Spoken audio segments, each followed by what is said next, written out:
कृष्णाय वासुदेवाय हरये परमात्मने प्रणतः क्लेशनाशाय गोविंदाय नमो नमः। हरे कृष्ण। जय श्री हरि। आप सभी भक्तों का दिन शुभ हो। भगवान श्री हरि विष्णु की अनंत कृपा और असीम करुणा आप सभी भक्तों पर सदैव बरसती रहे। माघ मास वह परम पावन काल है जब संयम जीवन को शुद्ध करता है, सेवा हृदय को कोमल बनाती है और सच्ची भक्ति आत्मा को प्रभु से जोड़ देती है। इस पवित्र मास में प्रातः काल का स्नान तन को निर्मल करता है, हरि नाम का जप मन को स्थिर करता है और कथा श्रवण हृदय में भक्ति का अविनाशी दीप जला देता है। शास्त्रों में कहा गया है, माघ मास में श्रद्धा और विश्वास से किया गया प्रत्येक पुण्य कर्म क्षण भर का नहीं होता, वह जीवन में सुख शांति और मोक्ष पथ का मार्ग प्रशस्त करता है। तो आइए संसारिक विकारों से चित्त को मुक्त कर पूर्ण समर्पण के साथ श्री हरि विष्णु के पावन चरणों में अपने भाव अर्पित करते हुए आरंभ करें माघ मास महात्म्य का 12वां पावन अध्याय। जय श्री हरि विष्णु, जय श्री गणेश। शौनक जी श्री सूत जी महाराज से बोले, हे प्रिय सूत जी, आपकी वाणी हमारे हृदय को मधुरता से भर देती है। इसीलिए भगवान के परम भक्त आत्मविद्या विशारद श्री सुखदेव जी ने परीक्षित के सुंदर प्रश्न करने पर जो कुछ भी कहा वह संवाद आप कृपया करके हम लोगों को सुनाइए। श्री सूत जी महाराज बोले, सुखदेव जी के वचन भगवत तत्व का निश्चय कराने वाले थे। उत्तरानंदन राजा परीक्षित ने उन्हें सुनकर अपनी शुद्ध बुद्धि भगवान श्री कृष्ण के चरणों में अनन्य भाव से समर्पित कर दी। शरीर, पत्नी, पुत्र, महल, पशु, धन, भाई बंधु और निष्कंटक राज्य में नित्य के अभ्यास के कारण उनकी दृढ़ ममता हो गई थी। एक क्षण में ही उन्होंने उस ममता का त्याग कर दिया। हे शौनकादि ऋषियों, महामनस्वी परीक्षित ने अपनी मृत्यु का निश्चित समय जान लिया था। इसीलिए उन्होंने धर्म, अर्थ और काम से संबंध रखने वाले जितने भी कर्म थे उनका संन्यास कर दिया और इसके बाद भगवान श्री कृष्ण में सुदृढ़ आत्म भाव को प्राप्त होकर बड़ी ही श्रद्धा से भगवान श्री कृष्ण की महिमा सुनने के लिए उन्होंने श्री सुखदेव जी महाराज से यही प्रश्न किया जिसे आप लोग मुझसे पूछ रहे हैं। परीक्षित ने पूछा कि हे भगवत स्वरूप मुनिवर, आप तो परम पवित्र और सर्वज्ञ हैं। आपने जो कुछ भी कहा है वह सत्य एवं उचित है। आप जैसे जैसे भगवान की कथा कहते जा रहे हैं वैसे वैसे मेरे अज्ञान का पर्दा फटता जा रहा है। मैं आपसे फिर भी यही जानना चाहता हूँ कि भगवान अपनी माया से इस संसार की सृष्टि कैसे करते हैं। इस संसार की रचना तो इतनी रहस्यमयी है कि ब्रह्मा आदि समर्थ लोकपाल भी इसके समझने में भूल कर बैठते हैं। भगवान कैसे इस विश्व की रक्षा और फिर संहार करते हैं। अनंत शक्ति परमात्मा किन किन शक्तियों का आश्रय लेकर अपने आप को ही खिलौने बनाकर खेलते हैं। वे बच्चों के बनाए हुए घरौंदों की तरह ब्रह्मांडों को कैसे बनाते हैं और फिर किस प्रकार बात की बात में मिटा ही देते हैं। भगवान श्री हरि की लीलाएं बड़ी ही अद्भुत अचिंत्य हैं। इसमें संदेह नहीं कि बड़े बड़े विद्वानों के लिए भी उनकी लीला का रहस्य समझना अत्यंत कठिन प्रतीत होता है। भगवान तो अकेले ही हैं। वे बहुत से कर्म करने के लिए पुरुष रूप से प्रकृति के विभिन्न गुणों को एक साथ ही धारण करते हैं अथवा अनेकों अवतार ग्रहण करके उन्हें क्रमशः धारण करते हैं। हे मुनिवर, आप तो वेद और ब्रह्म तत्व दोनों के पूर्ण मर्मज्ञ हैं। इसीलिए मेरे इस संदेह का निवारण कीजिए। हे प्रिय भक्तों, श्री सूत जी महाराज कहते हैं कि जब राजा परीक्षित ने भगवान के गुणों का वर्णन करने के लिए उनसे इस प्रकार प्रार्थना की। तब श्री सुखदेव जी महाराज ने श्री कृष्ण का बार बार स्मरण करके अपना प्रवचन प्रारंभ किया। श्री सुखदेव जी ने कहा, उन पुरुषोत्तम भगवान के चरण कमलों में मेरे कोटि कोटि प्रणाम है, जो संसार की उत्पत्ति, स्थिति और प्रलय की लीला करने के लिए सत्व, रज तथा तमो गुण रूप 3 शक्तियों को स्वीकार करके ब्रह्मा, विष्णु और शंकर का रूप धारण करते हैं, जो समस्त चर अचर प्राणियों के हृदय में अंतर्यामी रूप से विराजमान है, जिनका स्वरूप और उसकी उपलब्धि का मार्ग बुद्धि के विषय नहीं है, जो स्वयं अनंत है तथा जिनकी महिमा भी अनंत है। हम पुनः बार बार उनके चरणों में नमस्कार करते हैं, जो सत्पुरुषों का दुख मिटाकर उन्हें अपने प्रेम का दान करते हैं, दुष्टों की सांसारिक बढ़ती रोककर उन्हें मुक्ति देते हैं, तथा जो लोग परमहंस आश्रम में स्थित हैं, उन्हें उनकी भी अभीष्ट वस्तु का दान करते हैं, क्योंकि चर अचर समस्त प्राणी उन्हीं की मूर्ति है। इसीलिए किसी से भी उनका पक्षपात नहीं है। जो बड़े ही भक्त वत्सल हैं और हठ पूर्वक भक्तिहीन साधन करने वाले लोग, जिनकी छाया भी नहीं छू सकते, जिनके समान भी किसी का ऐश्वर्य नहीं है, फिर उससे अधिक तो हो ही कैसे सकता है। तथा ऐसे ऐश्वर्य से युक्त होकर जो निरंतर ब्रह्म स्वरूप अपने धाम में ही विहार करते रहते हैं, उन भगवान श्री कृष्ण को मैं बारंबार नमस्कार करता हूँ, जिनका कीर्तन, स्मरण, दर्शन, वंदन, श्रवण और पूजन जीवों के पापों को तत्काल ही नष्ट कर देता है। उन पुण्य कीर्ति भगवान श्री कृष्ण को बार बार मेरा नमस्कार है। विवेकी पुरुष जिनके चरण कमलों की शरण लेकर अपने हृदय से इस लोक और परलोक की आसक्ति निकाल डालते हैं और बिना किसी परिश्रम के ही ब्रह्म पद को प्राप्त कर लेते हैं, उन मंगलमय कीर्ति वाले भगवान श्री कृष्ण को अनेक बार मेरा नमस्कार है। बड़े बड़े तपस्वी, दानी, यशस्वी, मनस्वी, सदाचारी और मंत्र वेत्ता जब तक अपनी साधनाओं को तथा अपने आप को उनके चरणों में समर्पित नहीं कर देते, तब तक उन्हें कल्याण की प्राप्ति नहीं होती। जिनके प्रति आत्मसमर्पण की ऐसी महिमा है, उन कल्याणमयी कीर्ति वाले भगवान को बार बार नमस्कार है। किरात, हुण, आंध्र, पुलिंद, पुलकस, आभीर, कंक, यवन और खस आदि नीच जातियां तथा दूसरे पापी, जिनके शरणागत भक्तों की शरण ग्रहण करने से ही पवित्र हो जाते हैं, उन सर्वशक्तिमान भगवान को बार बार नमस्कार है। वे ही भगवान ज्ञानियों के आत्मा हैं, भक्तों के स्वामी हैं, कर्म कांडियों के लिए वेद मूर्ति हैं, धार्मिकों के लिए धर्म मूर्ति हैं और तपस्वियों के लिए तपः स्वरूप है। ब्रह्मा, शंकर आदि बड़े बड़े देवता भी अपने शुद्ध हृदय से उनके स्वरूप का चिंतन करते और आश्चर्यचकित होकर देखते रहते हैं।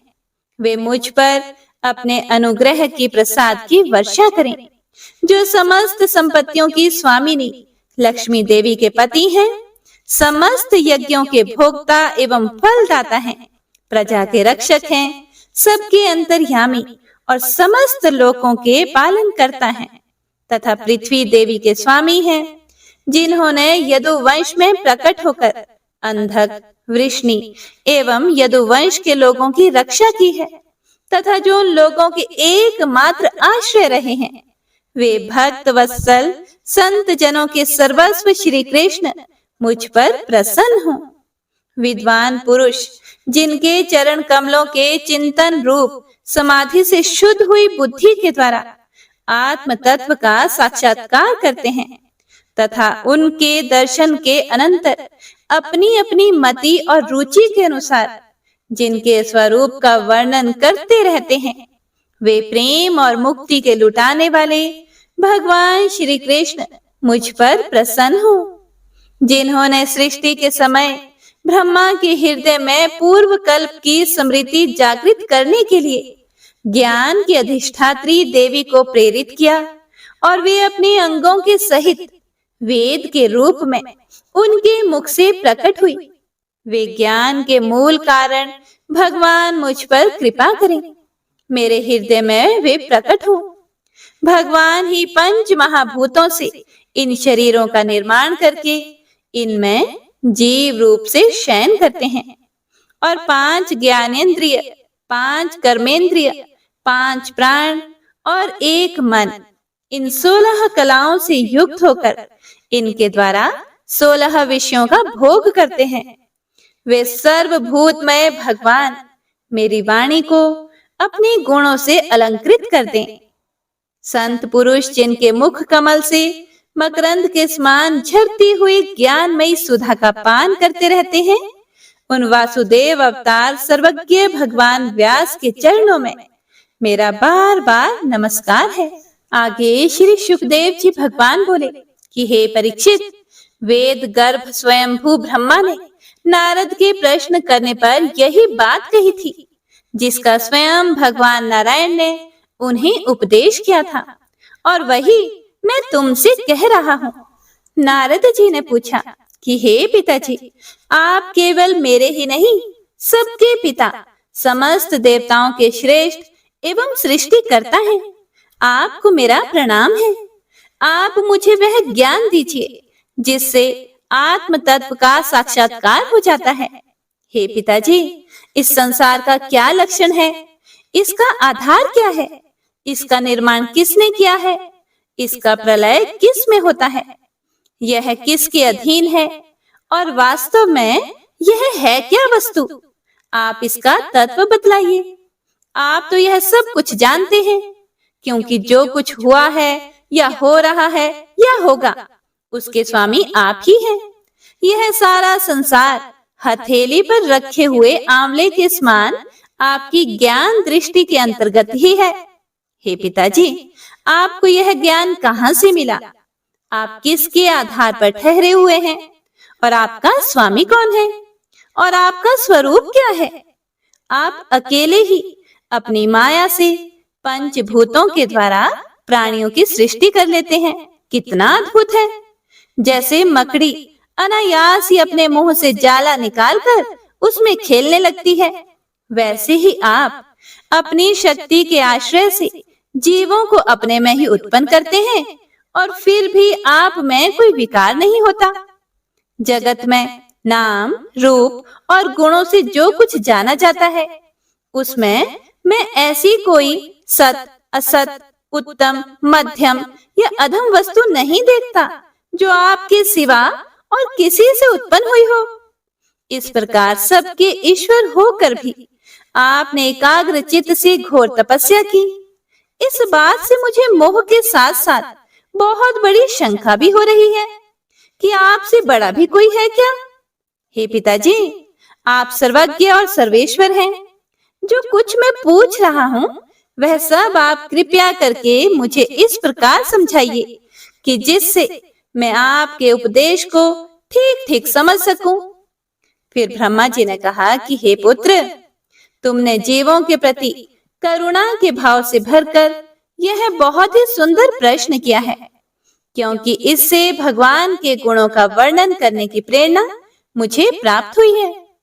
तुमने मेरे विषय में जो कुछ भी कहा है, तुम्हारा वह कथन भी असत्य नहीं है, क्योंकि जब तक मुझसे परे का तत्व जो स्वयं भगवान ही है जान नहीं लिया जाता, तब तक मेरा ऐसा ही प्रभाव प्रतीत होता है। जैसे सूर्य, अग्नि, चंद्रमा, ग्रह, नक्षत्र और तारे उन्हीं के प्रकाश से प्रकाशित होकर जगत में प्रकाश फैलाते हैं, वैसे ही मैं भी उन्हीं स्वयं प्रकाश भगवान के चिन्मय प्रकाश से प्रकाशित होकर संसार को प्रकाशित कर रहा हूँ। उन भगवान वासुदेव की मैं वंदना करता हूँ और ध्यान भी, जिनकी दुर्जय माया से मोहित होकर लोग मुझे जगत गुरु कहते हैं। यह माया तो उनकी आंखों के सामने ठहरती ही नहीं। झेप कर दूर से ही भाग जाती है। परंतु संसार के अज्ञानी जन उसी से मोहित होकर यह मैं हूँ, यह मेरा है, इस प्रकार बकते रहते हैं। हे भगवत स्वरूप नारद, द्रव्य, कर्म, काल, स्वभाव और जीव वास्तव में भगवान से भिन्न दूसरी कोई भी वस्तु नहीं है। वेद नारायण के परायण हैं, देवता भी नारायण के ही अंगों में कल्पित हुए हैं और समस्त यज्ञ भी नारायण की प्रसन्नता के लिए ही है तथा उनसे जिन लोकों की प्राप्ति होती है वे भी नारायण में ही कल्पित हैं।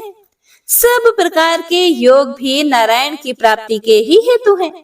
सारी तपस्याएं नारायण की ओर ही ले जाने वाली हैं। ज्ञान के द्वारा भी नारायण ही जाने जाते हैं। समस्त साध्य और साधनों का पर्यवसान भगवान नारायण में ही है। वे दृष्टा होने पर भी ईश्वर हैं, स्वामी हैं, निर्विकार होने पर भी सर्वस्वरूप हैं।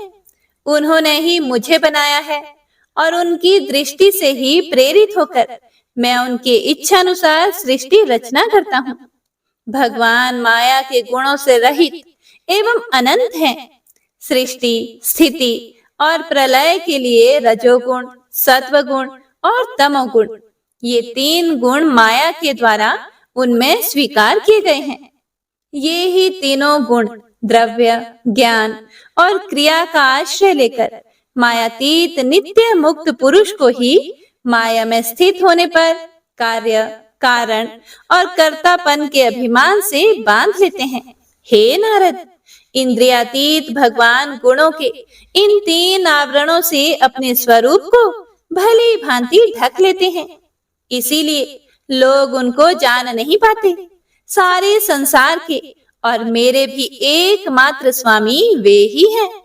मायापति भगवान ने एक से बहुत होने की इच्छा होने पर अपनी माया से अपने स्वरूप में स्वयं प्राप्त काल, कर्म और स्वभाव को स्वीकार कर लिया। भगवान की शक्ति से ही काल ने तीनों गुणों में क्षोभ उत्पन्न कर दिया, स्वभाव ने उन्हें रूपांतरित कर दिया और कर्म ने महतत्व को जन्म दिया। रजोगुण और सत्व गुण की वृद्धि होने पर महतत्व का जो विकार हुआ उससे ज्ञान, क्रिया और द्रव्य रूप तमह प्रधान विकार हुआ। वह अंधकार कहलाया और विकार को प्राप्त होकर तीन प्रकार का हो गया। उसके भेद हैं वैकारिक, तेजस और तामस। हे नारद जी, वे क्रमशः ज्ञान शक्ति, क्रिया शक्ति और द्रव्य शक्ति प्रधान है। जब पंच महाभूतों के कारण रूप तामस अहंकार में विकार हुआ तब उससे आकाश की उत्पत्ति हुई। आकाश की तन्मात्रा और गुण शब्द हैं। इस शब्द के द्वारा ही दृष्टा और दृश्य का बोध होता है। जब आकाश में विकार हुआ तब उससे वायु की उत्पत्ति हुई। उसका गुण स्पर्श है। अपने कारण का गुण आ जाने से यह शब्द वाला भी है। इंद्रियों में स्फूर्ति, शरीर में जीवनी शक्ति, ओज और बल इसी के रूप हैं। काल, कर्म और स्वभाव से वायु में भी विकार हुआ, उससे तेज की उत्पत्ति हुई। इसका प्रधान गुण रूप है। साथ ही इसके कारण आकाश और वायु के गुण शब्द एवं स्पर्श भी इसमें है। तेज के विकार से जल की उत्पत्ति हुई। इसका गुण है रस। कारण तत्वों के गुण शब्द, स्पर्श और रूप भी इसमें है। जल के विकार से पृथ्वी की उत्पत्ति हुई। इसका गुण है गंध। कारण के गुण कार्य में आते हैं। इस न्याय से शब्द, स्पर्श, रूप और रस ये चारों गुण भी इसमें विद्यमान है। वैकारिक अहंकार से मन की और इंद्रियों के 10 अधिष्ठातृ देवताओं की भी उत्पत्ति हुई। उनके नाम हैं दिशा, वायु, सूर्य, वरुण, अश्विनी कुमार, अग्नि, इंद्र, विष्णु, मित्र और प्रजापति। तेजस अहंकार के विकार से श्रोत्र, त्वचा, नेत्र, जिह्वा और घ्राण ये 5 ज्ञानेंद्रियां एवं वाक, हस्त, पाद, गुदा और जननेन्द्रिय ये 5 कर्मेंद्रियां उत्पन्न हुई। साथ ही ज्ञान शक्ति रूप बुद्धि और क्रिया शक्ति रूप प्राण भी तेजस अहंकार से ही उत्पन्न हुए। हे नारद, जिस समय ये पंचभूत इंद्रिय, मन और सत्व आदि तीनों गुण परस्पर संगठित नहीं थे, तब अपने रहने के लिए भोगों के साधन रूप शरीर की रचना नहीं कर सके। जब भगवान ने इन्हें अपनी शक्ति से प्रेरित किया, तब वे तत्व परस्पर एक दूसरे के साथ मिल गए और उन्होंने आपस में कार्य कारण भाव स्वीकार करके व्यष्टि समष्टि रूप पिंड और ब्रह्मांड दोनों की रचना की। वह ब्रह्मांड रूप अंडा 1 सहस्त्र वर्ष तक निर्जीव रूप से जल में पड़ा रहा। फिर काल, कर्म और स्वभाव को स्वीकार करने वाले भगवान ने उसे जीवित कर दिया। उस अंडे को फोड़कर उसमें से वही विराट पुरुष निकला, जिसकी जंघा, चरण, भुजाएं, नेत्र, मुख और सिर सहस्त्रों की संख्या में है। विद्वान पुरुष उसी के अंगों में समस्त लोक और उनमें रहने वाली वस्तुओं की कल्पना करते हैं। उसकी कमर से नीचे के अंगों में 7 पाताल की और उसके पेड़ों से ऊपर के अंगों में 7 स्वर्ग की कल्पना की जाती है। ब्राह्मण इस विराट पुरुष का मुख है, भुजाएं क्षत्रिय हैं, जांघों से वैश्य और पैरों से शूद्र उत्पन्न हुए हैं। पैरों से लेकर कटी पर्यंत 7 पाताल तथा भूलोक की कल्पना की गई है। नाभि में भूवरलोक की, हृदय में स्वरलोक की और परमात्मा के वक्ष स्थल में महरलोक की कल्पना की गई है। उसके गले में जनलोक, दोनों स्तनों में तपोलोक और मस्तक में ब्रह्मा का नित्य निवास स्थान सत्यलोक है। उस विराट पुरुष की कमर में अतल, जांघों में वितल, घुटनों में पवित्र सुतल लोक और जंघाओं में तलातल की कल्पना की गई है। एड़ी के ऊपर की गांठों में महातल, पंजे और एड़ियों में रसातल और तलुओं में पाताल समझना चाहिए। इस प्रकार विराट पुरुष सर्वलोकमय है। विराट भगवान के अंगों में इस प्रकार भी लोकों की कल्पना की जाती है कि उनके चरणों में पृथ्वी है, नाभि में भूवरलोक है और सिर में स्वर्लोक है। ब्रह्मा जी आगे कहते हैं कि हे नारद, उन्हीं विराट पुरुष के मुख से वाणी और उसके अधिष्ठातृ देवता अग्नि उत्पन्न हुए हैं। 7 छंद उनकी 7 धातुओं से निकले हैं। मनुष्यों, पितरों और देवताओं के भोजन करने योग्य अमृतमय अन्न, सब प्रकार के रस, रसनेन्द्रिय और उसके अधिष्ठातृ देवता वरुण विराट पुरुष की जिह्वा से उत्पन्न हुए हैं। उनके नासा छिद्रों से प्राण, अपान, व्यान, उदान और समान, ये 5 प्राण और वायु तथा घ्राणेन्द्रिय से अश्विनी कुमार, समस्त औषधियां एवं साधारण तथा विशेष गंध उत्पन्न हुए हैं। उनका शरीर संसार की सभी वस्तुओं के सार भाग तथा सौंदर्य का खजाना है। सारे यज्ञ, स्पर्श और वायु उनकी त्वचा से निकले हैं। उनके रोम सभी उद्भिज पदार्थों के जन्म स्थान हैं, अथवा केवल उन्हीं के जिनसे यज्ञ संपन्न होते हैं।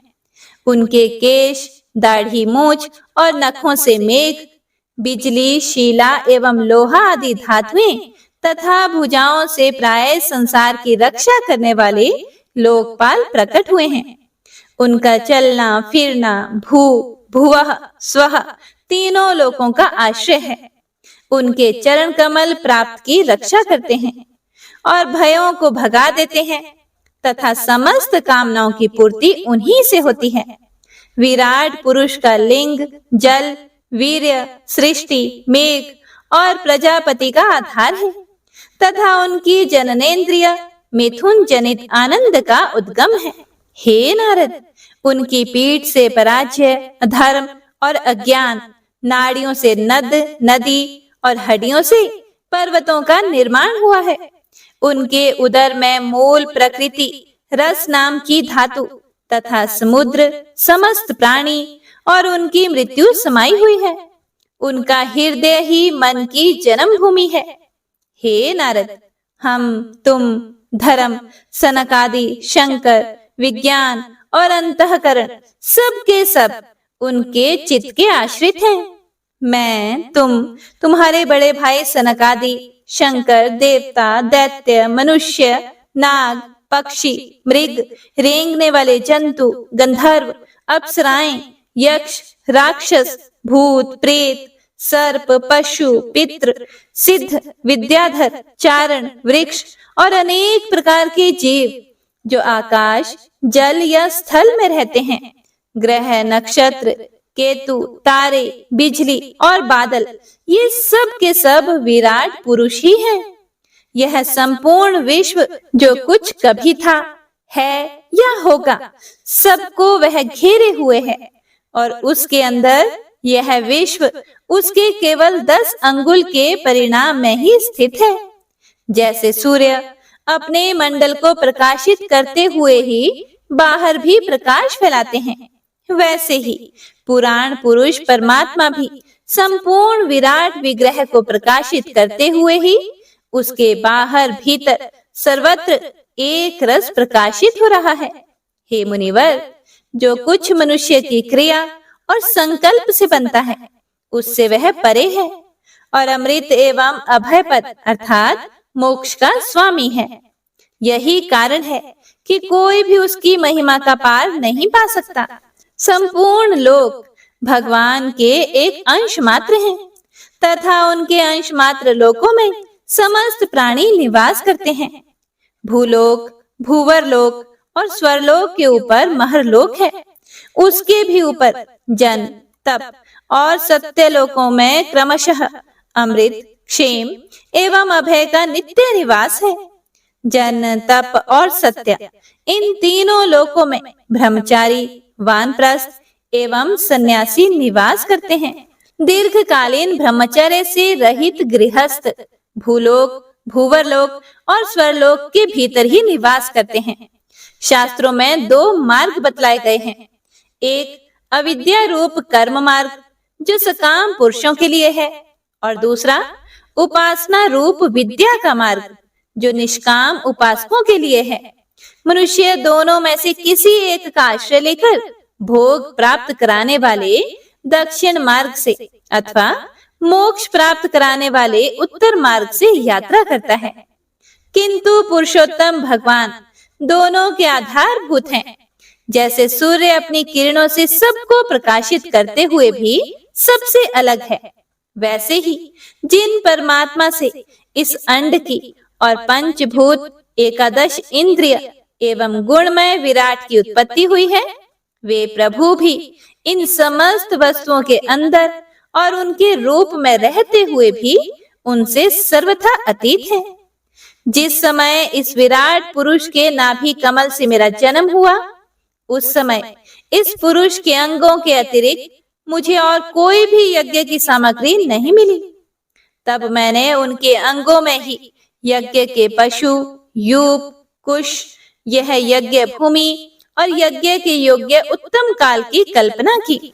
हे ऋषि श्रेष्ठ, यज्ञ के लिए आवश्यक पात्र आदि वस्तुएं जो चावल आदि औषधियां, घी आदि स्नेह पदार्थ, 6 रस, लोहा, मिट्टी, जल, ऋक, यजुः, साम, चतुर्होत्र, यज्ञों के नाम, मंत्र, दक्षिणा, व्रत, देवताओं के नाम, पद्धति, ग्रंथ, संकल्प, तंत्र, गति, मति, श्रद्धा, प्रायश्चित और समर्पण, यह समस्त यज्ञ सामग्री मैंने विराट पुरुष के अंगों से ही इकट्ठी की।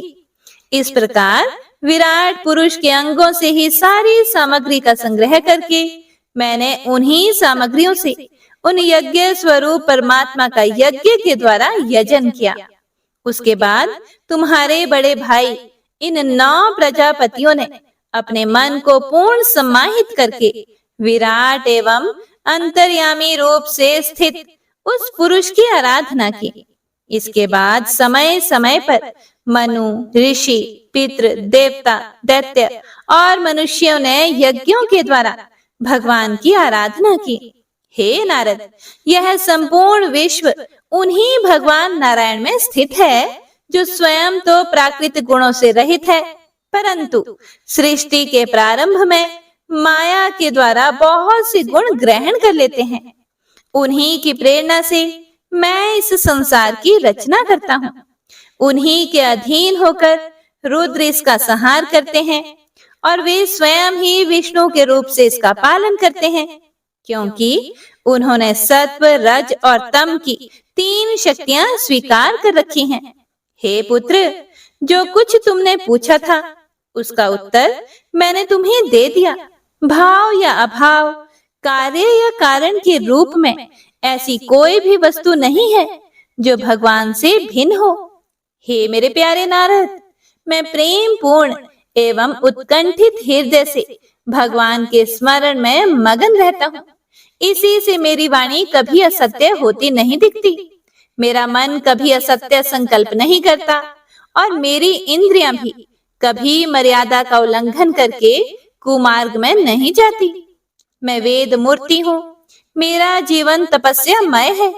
बड़े बड़े प्रजापति मेरी वंदना करते हैं और मैं उनका स्वामी हूँ। पहले मैंने बड़ी निष्ठा से योग का सर्वांग अनुष्ठान किया था, परंतु मैं अपने मूल कारण परमात्मा के स्वरूप को नहीं जान सका, क्योंकि वे तो एकमात्र भक्ति से ही प्राप्त होते हैं। मैं तो परम मंगलमय एवं शरण आए हुए भक्तों को जन्म मृत्यु से छुड़ाने वाले परम कल्याण स्वरूप भगवान के चरणों को ही नमस्कार करता हूँ। उनकी माया की शक्ति अपार है। जैसे आकाश अपने अंत को नहीं जानता, वैसे ही वे भी अपनी महिमा का विस्तार नहीं जानते। ऐसी स्थिति में दूसरे तो उसका पार पा ही कैसे सकते हैं। मैं, मेरे पुत्र, तुम लोग और शंकर जी भी उनके सत्य स्वरूप को नहीं जानते, तब दूसरे देवता तो उन्हें जान ही कैसे सकते हैं।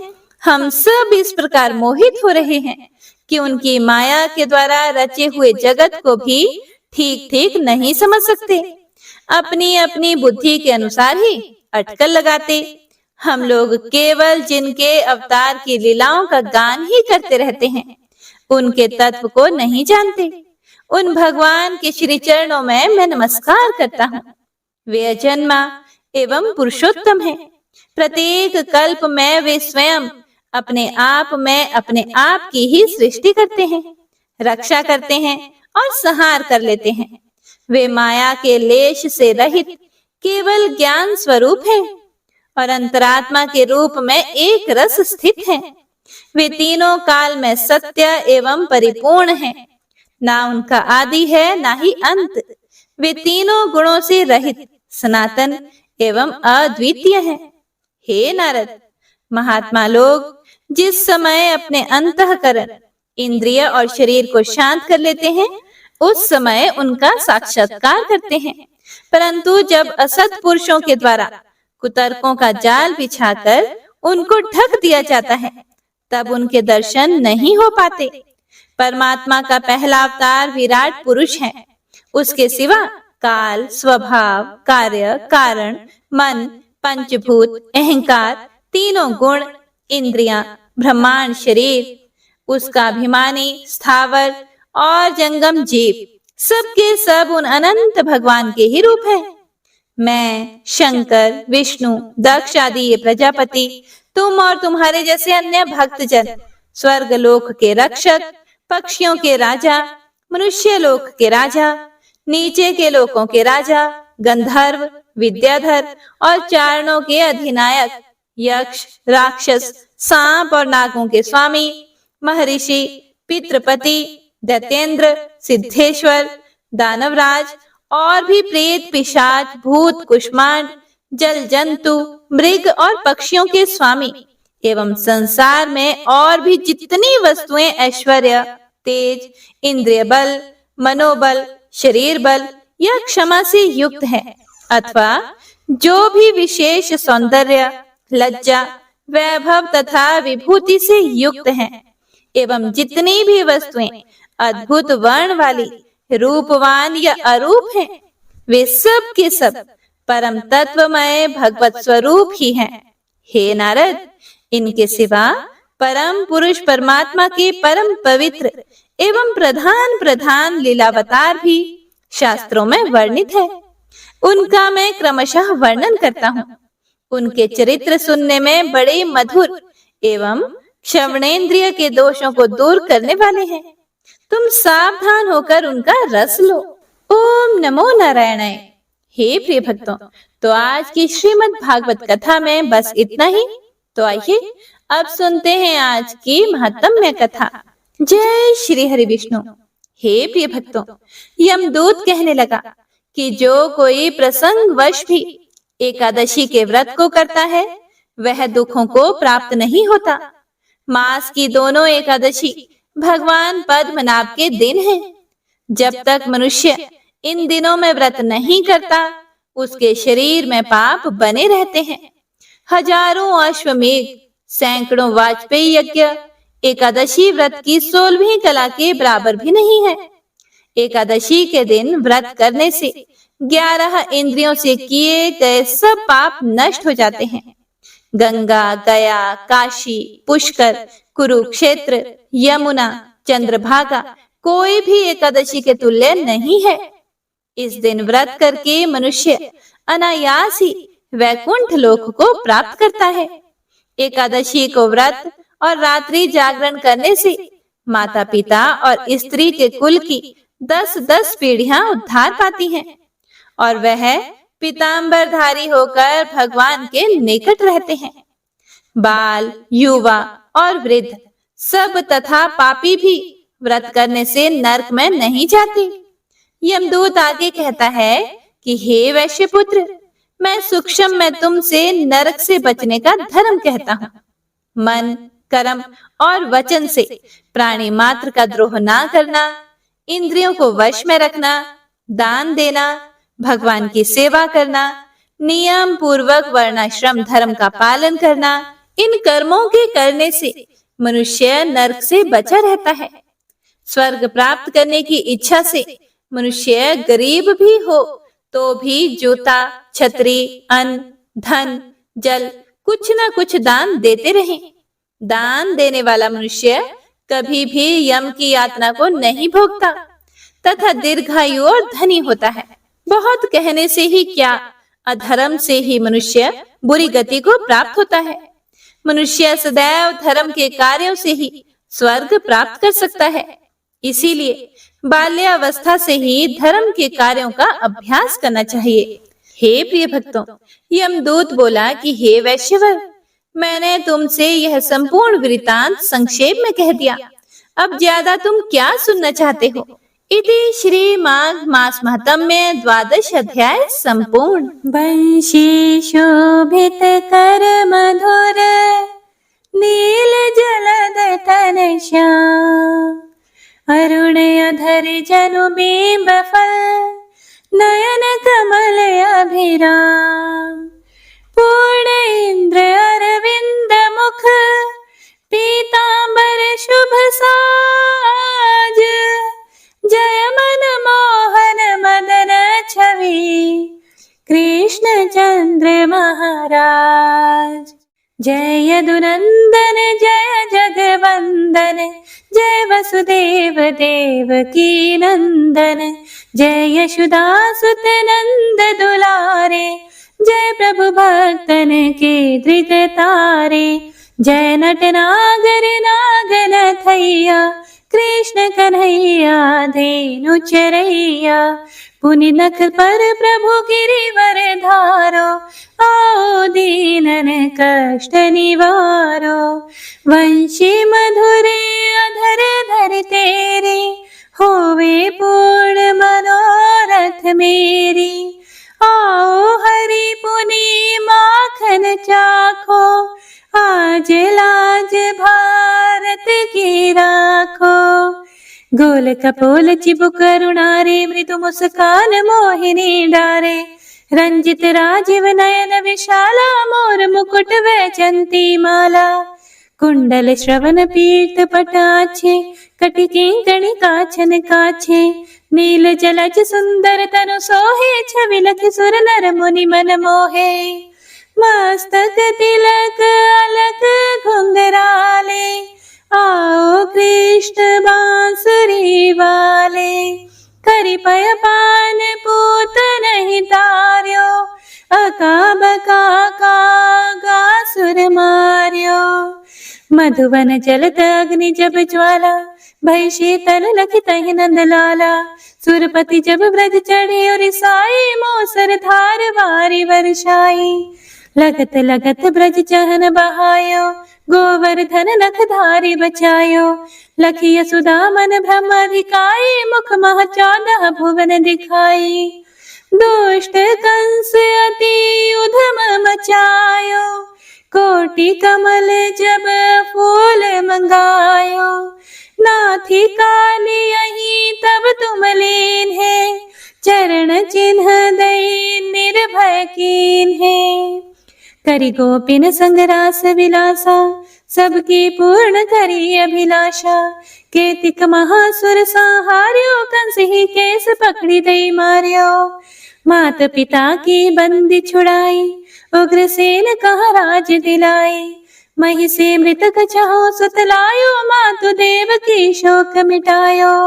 भौमासुर मुर दैत्य सहारी, लाए 68 सहस कुमारी।